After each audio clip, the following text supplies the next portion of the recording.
اور اگلا مضمون کیا ہے؟ اگلا مضمون ہے اردو ڈرامہ نگاری اور آغاز حشر، اس کا رائٹر ہے پروفیسر لطف الرحمان۔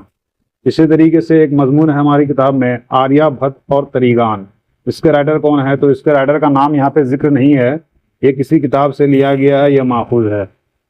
تو اسٹوڈینٹس یہ جتنے سارے بھی تھے یہ سب مضمون تھے، وہاں جتنے سارے تھے اس سے پہلے وہ سب افسانہ تھے، اور یہاں یہ سب مضمون ہے۔ اب ہم اگلا جو ٹائپ پڑھنے والے ہیں وہ ناول کا ہے۔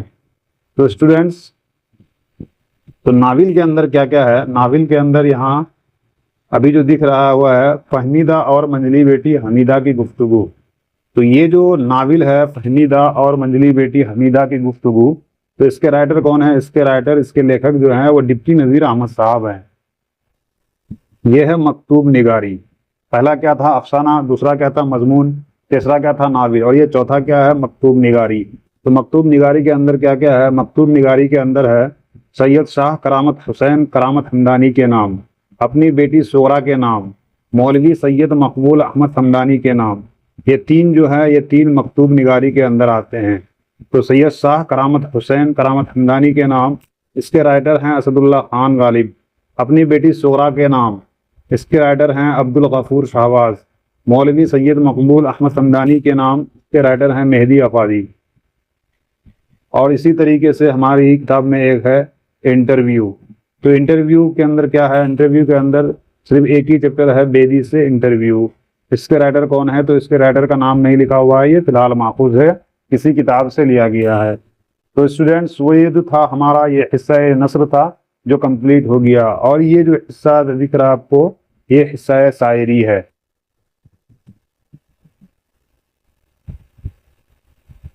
اس سے پہلے جو تھا وہ حصہ نثر تھا اور یہ حصہ شاعری ہے۔ تو حصہ شاعری کا پہلا ٹائپ کیا ہے؟ دوسرا ہے، پہلا ٹائپ ہے نظم، اور نظم کے اندر کیا ہے؟ مناظر فطرت، انڈیا گیٹ، ہم نوجوان ہیں، بجلی کا کھمبا، نظم بہت آسان تھی پہلے، ہے نا، کھڑا ڈنر، تو ان سب کے رائٹر ہیں مناظر فطرت، اس کا رائٹر ہے چیک بست، چیک بست ان کا رائٹر ہیں، انڈیا گیٹ جو ہے نظم ان کے رائٹر ہیں جگن ناتھ آزاد، ہم نوجوان ہیں ان کے رائٹر ہیں پرویز شاہدی، بجلی کا کھمبا ان کے رائٹر ہیں ندا فاضلی، نظم بہت آسان تھی پہلے ان کا بھی جو رائٹر ہیں وہ ندا فاضلی صاحب ہیں، کھڑا ڈنر یہ جو نظم ہے ان کے رائٹر ہیں سید محمد جعفری۔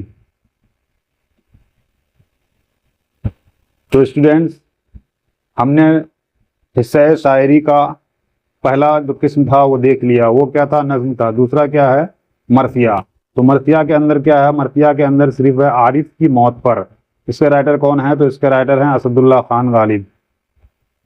اور تیسرا کیا ہے؟ مثنوی ہے، تو مثنوی کے اندر کیا کیا ہے؟ مثنوی کے اندر ہے زہر عشق اقتباس ہے، گلزار نسیم اقتباس ہے، تو یہ زہر عشق جو ہے اس کے رائٹر ہیں شوق لکھنوی، اور گلزار نسیم جو ہے اس کے رائٹر ہیں دیا شنکر نسیم۔ ایک اور ہے جذبہ عشق، تو اس کے رائٹر ہیں غلام حمدانی مصطفی۔ اسی طریقے سے ایک قسم ہے غزل، حصہ شاعری میں سے ایک قسم ہے غزل، تو اس غزل کے اندر کیا کیا ہے؟ ساعتیں گزری جو غفلت میں سمجھ لے کھو گئے، اس کے رائٹر ہیں مبارک عظیم آبادی۔ اور دوسرا ہے گر گئے افسوس کس کس کی نظر سے کیا کہیں، اس کے رائٹر ہیں مبارک عظیم آبادی۔ دولت درد کو دنیا سے چھپائے رکھا ہے، اس کے رائٹر ہیں احمد فراز۔ تیرے ہوتے ہوئے محفل میں جلاتے ہیں چراغ، اس کے رائٹر ہیں احمد فراز۔ قلب و جام حسن کی گہرائیاں رہ جائے گی، اس کے رائٹر ہیں حسن نعیم۔ فسانہ غم کا کوئی غم گسار ہو تو کہے، اس کے رائٹر ہیں حسن نعیم۔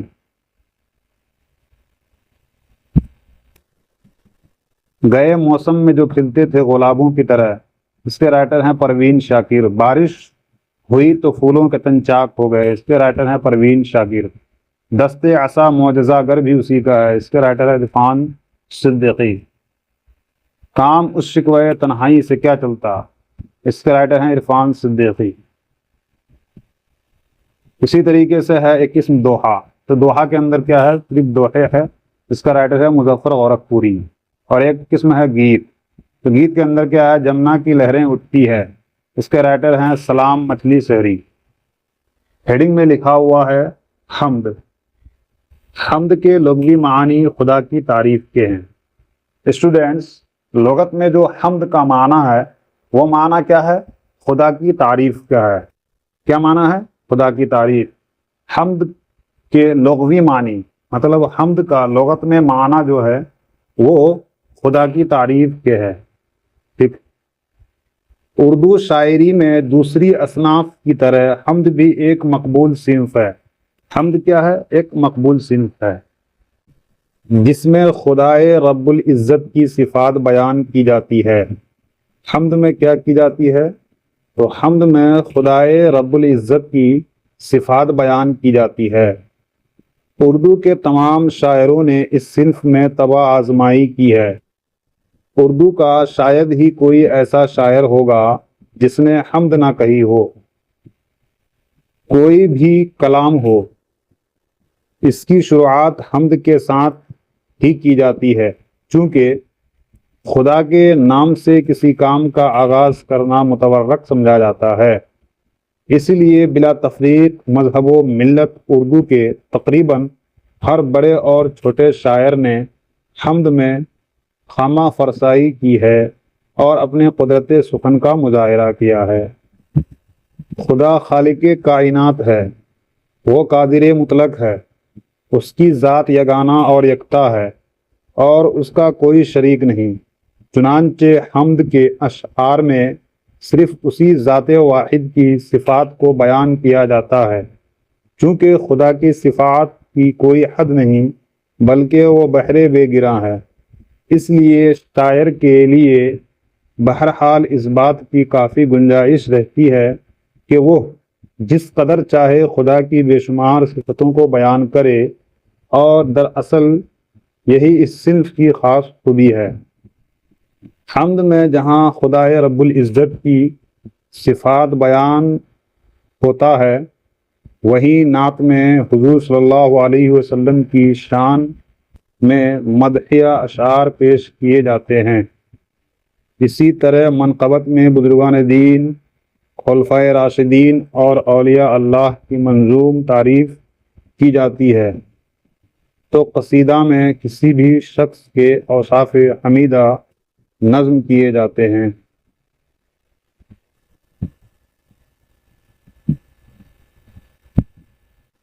حمد کے لغوی معنی خدا کی تعریف کے ہیں۔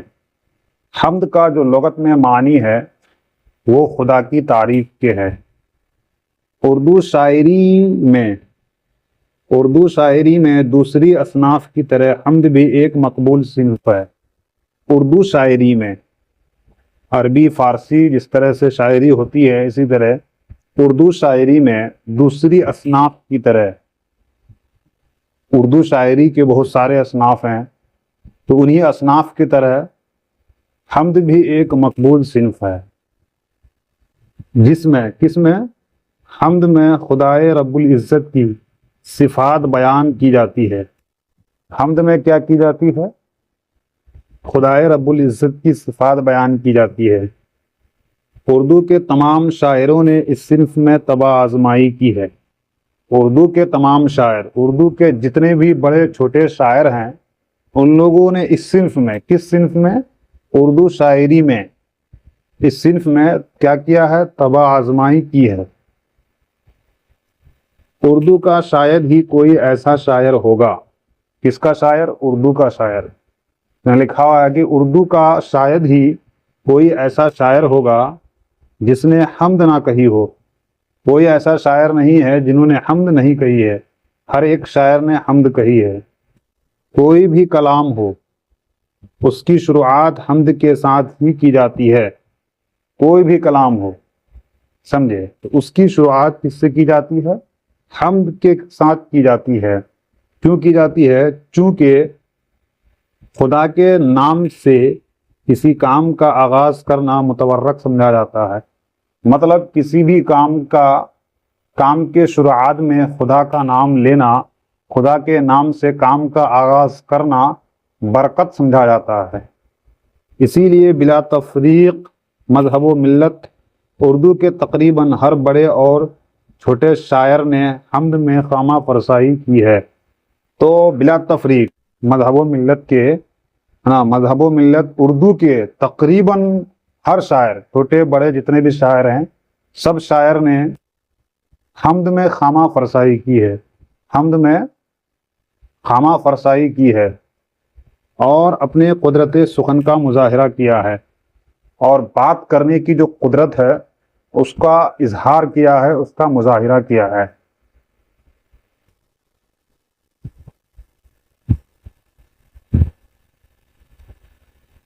خدا خالق کائنات ہے، خدا کیا ہے؟ خالق کائنات ہے، کائنات کا پیدا کرنے والا ہے، وہ قادر مطلق ہے، مطلب وہ اکیلا ہی قادر ہے، اس کی ذات یگانہ اور یکتا ہے، مطلب اللہ تعالیٰ ایک ہے، پاک ہے، بے عیب ہے، بے مثل ہے، اور اس کی ذات جو ہے وہ اکلوتی ذات ہے، اس کا کوئی شریک نہیں، وہ لا شریک ہے، اس کا ساتھ میں کوئی نہیں، اس کے ساتھ کوئی نہیں۔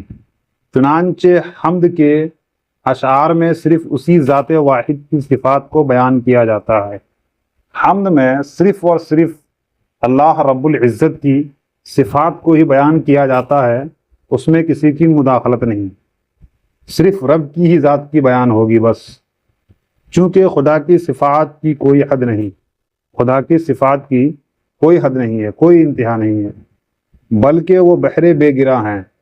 اسی لیے شاعر کے لیے بہرحال اس بات کی کافی گنجائش رہتی ہے، تو شاعر کے لیے اس بات کی کافی گنجائش رہتی ہے، اس بات کی کافی گنجائش رہتی ہے کہ وہ جس قدر چاہے خدا کی بے شمار صفتوں کو بیان کرے، خدا کی بے شمار صفتوں کو وہ جس قدر چاہے بیان کرے، اس بات کی گنجائش رہتی ہے۔ دراصل یہی اس صنف کی خاص خوبی ہے۔ کون سی خاص خوبی ہے؟ یہ جو بات کی گنجائش رہتی ہے کہ شاعر جس قدر چاہے بے شمار صفتوں کو بیان کرے۔ حمد میں جہاں خدائے رب العزت کی صفات کا بیان ہوتا ہے، وہیں نعت میں حضور صلی اللہ علیہ وسلم کی شان میں مدحیہ اشعار پیش کیے جاتے ہیں۔ اسی طرح منقبت میں بزرگان دین و خلفائے راشدین اور اولیاء اللہ کی منظوم تعریف کی جاتی ہے۔ تو قصیدہ میں کسی بھی شخص کے اوصاف حمیدہ نظم کیے جاتے ہیں، بیان کیے جاتے ہیں۔ قصیدہ میں کیا ہوتا ہے؟ قصیدہ میں کسی بھی شخص کے اوصاف حمیدہ کو نظم کیا جاتا ہے، بیان کیا جاتا ہے۔ شبنم کمالی، ہیڈنگ میں آپ کو لکھا ہوا دکھ رہا ہے شبنم کمالی۔ جناب شبنم کمالی کا تعلق ریاست بہار سے ہے۔ جناب شبنم کمالی کا تعلق کہاں سے ہے؟ جناب شبنم کمالی کا تعلق ریاست بہار سے ہے۔ تو اس بات سے پتہ چلا کہ جناب شبنم کمالی صاحب بہار کے رہنے والے تھے۔ ان کا اصلی نام مصطفیٰ رضا ہے۔ شبنم کمالی کا اصل نام مصطفیٰ رضا ہے۔ شبنم جو ہے یہ تخلص ہے۔ ان کی پیدائش، کن کی؟ شبنم کمالی کی پیدائش 22 جولائی 1938 کو پوکھریرا ضلع سیتامڑھی میں ہوئی۔ ان کی مذہبی منظومات، کن کی؟ جناب شبنم کمالی کی مذہبی منظومات، خاص طور پر نعتیہ شاعری کے کئی مجموعے شائع ہو چکے ہیں۔ ان میں انوار عقیدت، ریاض عقیدت، ضیاء عقیدت، فردوس عقیدت اور صحبہ عقیدت مشہور ہیں۔ غزلوں اور نظموں کے بھی کئی مجموعے شائع ہو چکے ہیں۔ نصاب میں شامل یہ حمد بے عنوان حمد خدائے عز و جل جناب شبنم کمالی کی ہی تخلیق ہے، جناب شبنم کمالی کی ہی لکھی ہوئی ہے۔ شبنم کمالی نے اپنی زندگی کا بیشتر حصہ وعظ و تبلیغ اسلامی اور مذہبی اقتدار کی تلقین میں صرف کی۔ انہوں نے اپنی زندگی کا بیشتر حصہ وعظ و تبلیغ میں خرچ کر دی۔ وہ اللہ اور اس کے پیارے نبی محمد رسول اللہ صلی اللہ علیہ وسلم کے عاشق صادق تھے، سچے عابد تھے، سچے پیروکار تھے۔ چنانچہ اپنی تقریروں اور شعری تخلیقات میں انہوں نے اپنے بھرپور والہانہ جذبات کا اظہار کیا۔ مطلب جناب شبنم کمالی ایک ایسے شخص تھے جو اللہ اور اس کے رسول کے بہت ہی سچے عاشق تھے، جو اللہ اور اس کے رسول کے ماننے والے تھے، ان کے چاہنے والے تھے، اور انہوں نے اپنی تقریر اور شاعری تخلیقات میں بھرپور والہانہ جذبات کا اظہار کیا۔